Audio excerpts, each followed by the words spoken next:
우리는 10장에서 기본 족속을 치러 온 5 그 왕들을 멸하고 종국에는 갈릴리 남쪽에 있는 지역으로부터 시작해서 애굽 경계에 있는 지역을 정복한 말씀을 우리가 살펴보았습니다. 이 11장의 말씀은 이 갈릴리 남쪽으로부터 시작해서 북쪽에 있는 수리아 남쪽 헬몬산 밑으로 연결하여 지중해에 이르는 지역을 점령한 말씀이 오늘 11장의 말씀입니다. 이 북부 산지를 오늘 점령하게 된 그 배경이 무엇이요? 여호수아가 남쪽을 다 정복했습니다.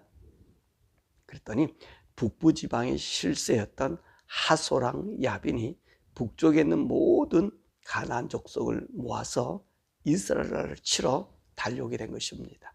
그때 우리 여호와 하나님께서 여호수아에게 말씀하시죠. 저들을 두려워하지 말고 나가 싸우라. 그래서 이 여호수아가 여호와 말씀에 의지해서 나가 싸우면서 승리했던 말씀이 오늘 본문의 말씀입니다.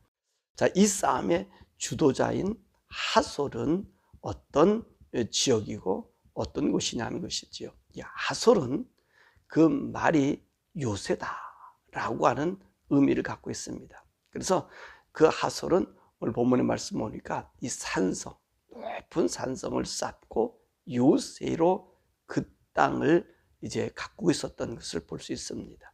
그리고 이 하솔이라고 하는 이곳은요, 가나안 북부에서 가장 크고 강력한 왕도였다고 말씀하고 계십니다.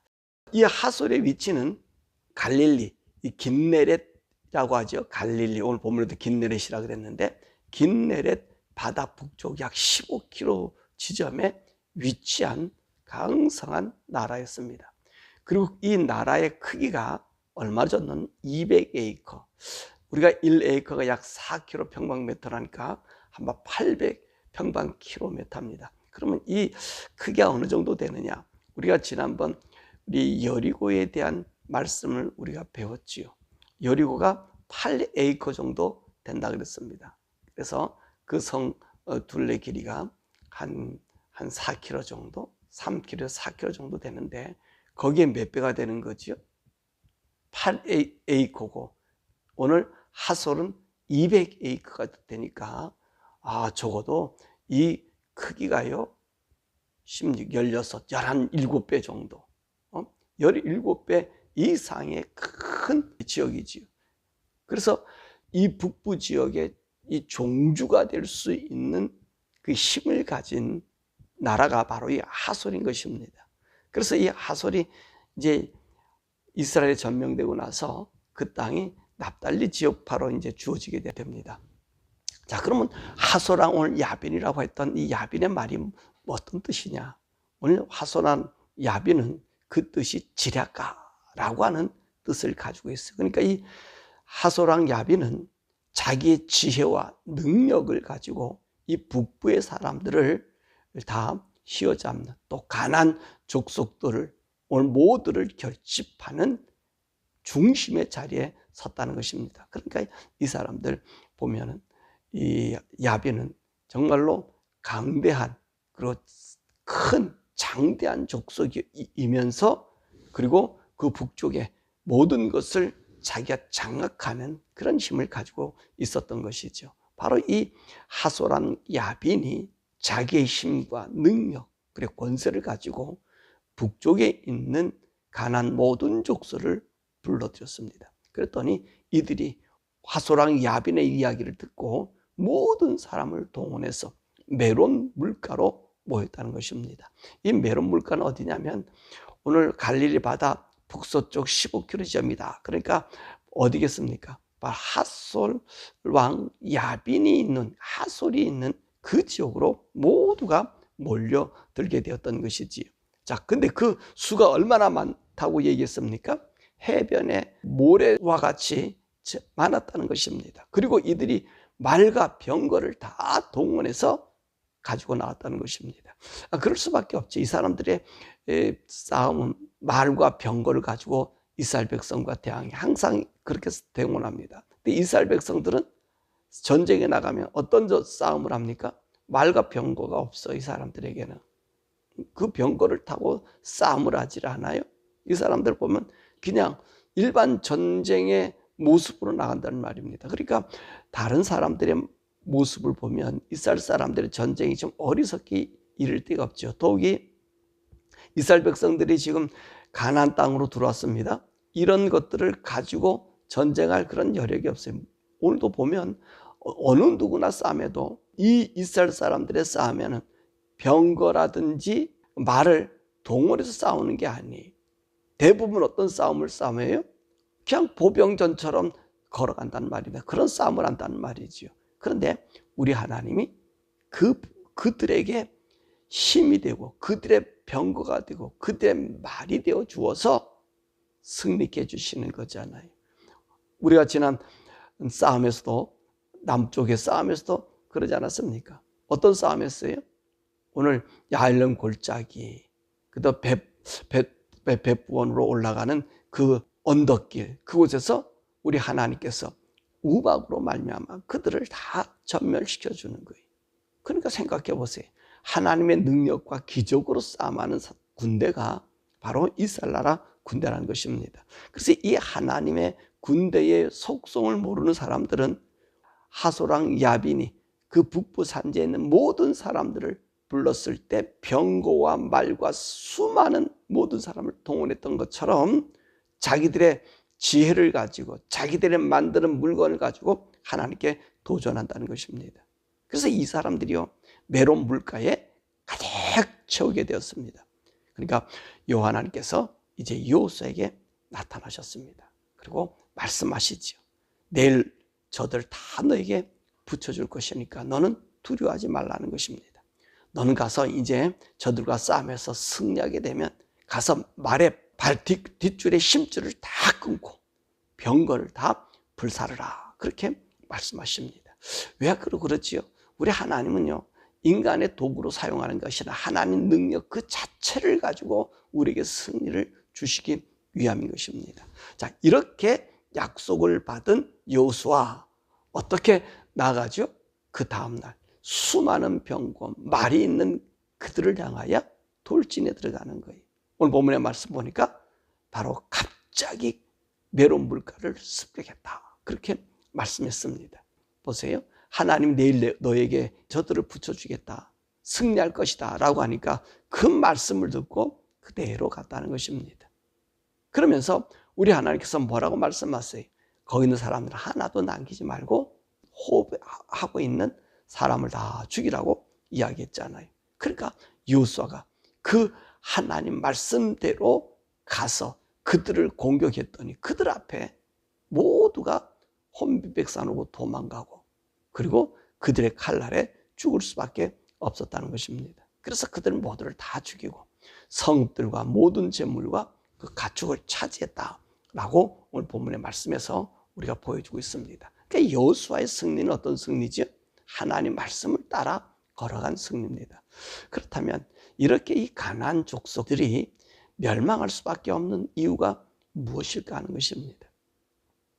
자, 오늘 이 가나안 족속들도요 구원받을 수 있는 길이 있었지요. 그러죠?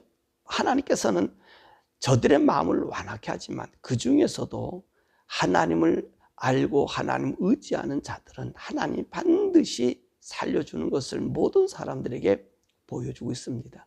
그래서 이 가나안 땅에서 다 멸망을 당해도 멸망당하지 않는 사람들이 있었어요. 그 사람 누구죠? 기생라합. 기생라합은 어땠어요? 정말로 기생이잖아요.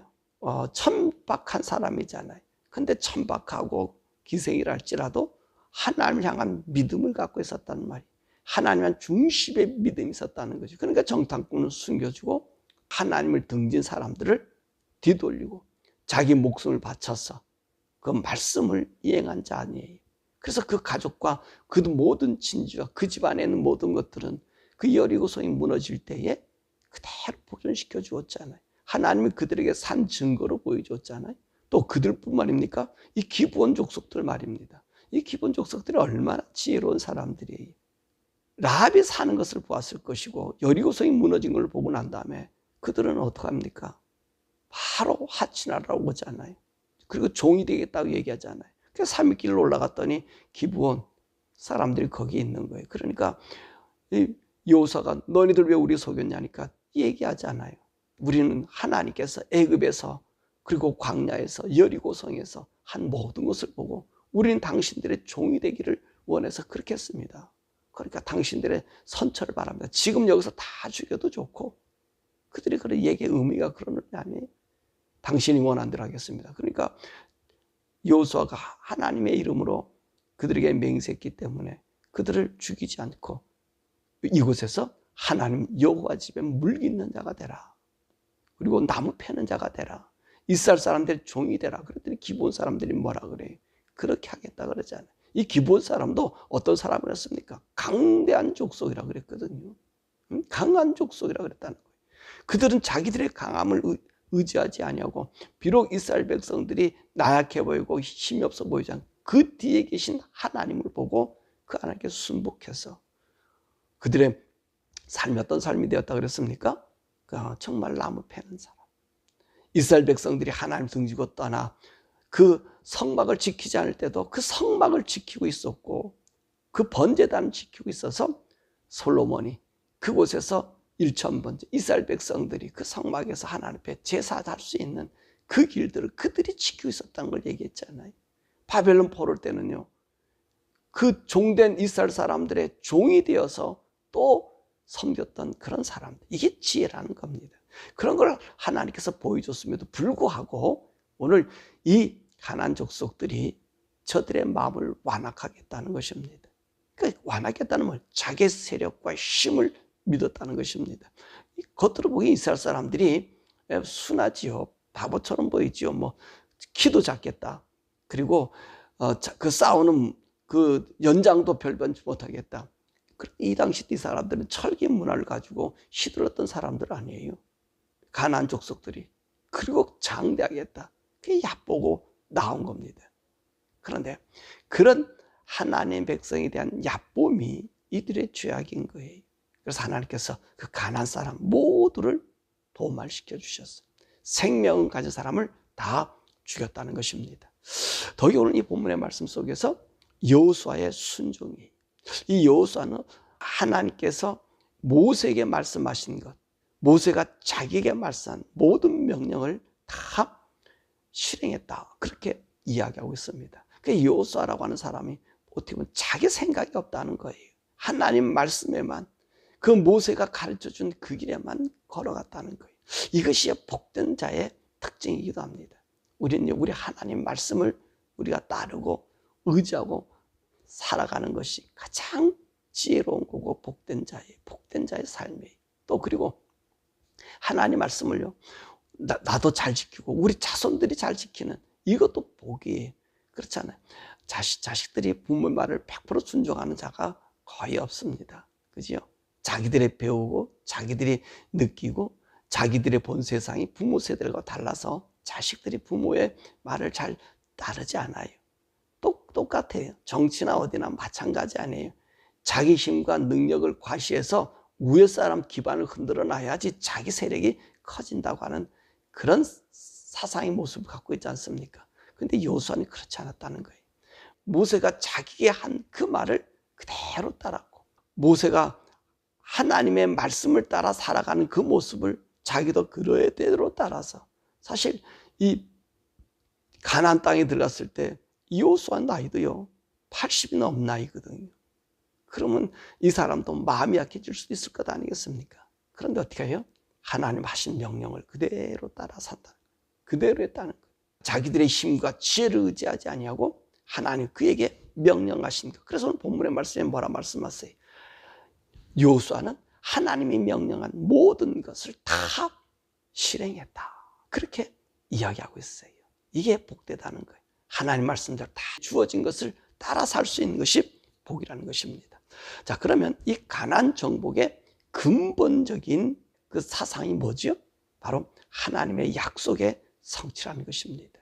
이 가나안 족속이 아무리 강대하고 커도 하나님 약속 앞에는 그 약속이 성취될 때 이 아무리 가나안 족속이 강대하고 안악작손이 있다 할지라도 무너진다는 것입니다. 하나님의 약속이.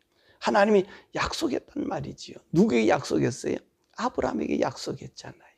그 옛날에 이 가나안 땅을 아브라함에게 주시면서 이 땅을 네 자손에게 줄 거야 라고 얘기했어요. 그 땅에는 아브라함 혼자밖에 없었지 않았습니까? 자기 조카도 자기 등지고 떠나가고, 그리고 다메섹에 있는 그 종에게 자기 후계자로 삼겠다 그러니까 우리 하나님께서 아니다, 네 몸에서 날 자다 그러면서 그 약속이 25년 뒤 100세에 이삭을 낳아서 그 땅을, 정말 그 아이를 봐서는 그 땅을 차지할 수 있는 조건이 아니잖아요. 그러니까 우리 하나님 뭐라 말씀하세요? 네 자손이 나약하게 보여 이제 애굽 땅에 가서 살지만은 거기서 400년 지나고 난 다음에 4대만 이곳에 돌아와서 이 땅 다 정복할 것이다. 이 아모리 사람, 장대한 이 사람들, 이 죄악이 관영해졌을 때 보잘것없이 보였고 나약하게 보였고 종처럼 보인 너희들로 하여금 이 땅을 차지하게 할 것이다. 그 약속을 우리 주님께서 이루신 거예요. 약속을 하나님께 하신 대로 그 하나님의 신실하심을 보여주신 거예요. 그래서 가나안 정복의 근본은 우리 하나님의 약속의 성취라는 것입니다. 그것이 바로 오늘 우리들에게 보여주는 하나님의 말씀이지요. 그러므로 우리는요, 하나님은 신실한 분이기에 그분의 말씀의 약속을 의지해야 돼요. 보세요. 오늘도 이스라엘 백성들이 가나안 땅에 들어서 이 정복할 때까지 그 시간, 아브라함에게 약속해서 이루어진 시간 얼마나 걸렸다고요? 그렇죠. 거의 700년이 걸린 세월이에요. 700년. 근데 우리 하나님이 잊지 않고 계시다는 거예요. 우리 하나님 그 약속을 이루신다는 거예요. 그러니까 우리 하나님 약속은 신실하기 때문에 반드시 이루시는 분이셔요. 보세요. 어떻게 그 종된 백성을 그 광야에서 40년 동안 살게 하시고 또 이 가나안의 장대한 그 아낙 자손들, 그들을 물리쳐 이길 수 있게 할까요? 그것도 자기들의 어떤 장비와 특별한 것도 가지고 있는 것도 아니에요. 말씀 의지해 나갔더니 그 말씀이 하나님이 기사와 능력으로 이기게 한다는 말씀입니다. 이걸 뭐지요? 하나님은 신실하신 분이라는 거예요. 그 약속은 반드시 성취하시는 분이라는 것을 보여주고 있는 것입니다. 그래서 우리 하나님께서는요, 우리 인생들, 우리들, 성도들은요, 나약하게 보고 바보스럽게 보고 미련하다 할지라도 하나님 말씀 의지에 살라는 거예요. 그래서 오늘 여기 있는 이 말씀 보면 재밌는 것 중에 하나가 뭐냐면 하나님께서 여호수아에게 한 말씀 있잖아요. 너네 들어가면은 그 사람과 싸움하면 이기게만 하면 그 말들을 취해서 가져올 생각하지 말고 병거를 가져올 생각을 하지 말라 그러잖아요. 그런 걸 너에게는 그런 것으로 자랑하지 말라는 거예요. 그래서 말의 힘줄을 다 끊어버리고 병거를 다 불살라버리고 무엇으로 싸매요? 싸움할 수 있는 도구가 없잖아요. 우리의 도구는 누구지요? 우리 하나님이셔요. 그 하나님이 내 편에만 계시면 그 하나님은 승리를 주시는 거예요. 그 이스라엘 백성들을 그 가나안 땅에 있을 때 그런 모습으로 살지 않았습니까? 하나님만 의지했더니 아무리 그 조건도 그 조건에 의해서 승리하게 만들고 이기게 하고, 누가 그들의 싸움보다는 오히려 하나님이 져서 13만 5천 명, 18만 3천 명, 다 죽이기는 누가 죽여요? 우리 주님이 손 쓰지 않게 하신다는 거예요. 그러니까 우리 사랑하는 성도들이 이 세상 살아갈 때요, 하나님만 의지하고 살면 우리의 삶엔 승리가 있어요. 근데 우리의 재주를 부리면 안 돼. 오늘 하소랑 야빈의 뜻, 그 야빈의 뜻이 뭐라고 그래서 지략가라 그러는 거예요. 자기의 지혜를 가지고 산다는 거예요. 지혜는 하나님 앞에 여지없이 패합니다. 인간의 지혜는 무너지는 지혜, 인간의 지혜는 없어질 지혜예요. 그러나 하나님을 의지하는 것은 정말 바보처럼 보여요. 연약하게 보여요. 무능하게 보여요. 근데 거기는 승리의 삶이 있다는 것입니다.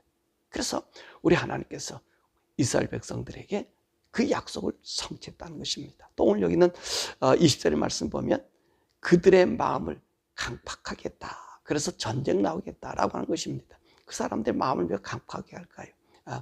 이 강팍했다는 말은 자기들의 힘을 의지한다는 거예요. 자기 힘을 의지한다는 거예요. 자기 힘을 의지하면 강팍해질 수밖에 없고, 자기 힘을 의지하면 하나님의 하실 일을 반기를 들 수밖에 없다는 것입니다. 애굽의 바로왕도 그랬잖아요. 자신의 힘과 능력을 의지하잖아요. 뭡니까? 아브라함 당시에 벌써 그 피라미드가 세워지고 있는 그 당시의 상황이들이거든요. 얼마나 문화가 찬란합니까? 그러니까 하나님의 백성들, 하나님의 사람들 어때요? 자기들은 피라미드 같단 말이에요. 그러니까 그 말을 들어야 안 듣죠. 그러니까 자기들이 지혜를 가지고 우리 성도들을 갖다 견주어 보니까 그들의 마음이 강팍해질 수밖에 없는 거예요. 더 강팍해질 수밖에 없는 거예요. 그래서 그들이 강팍한 곳에 오늘 우리들은 어떤 은총을 받지요?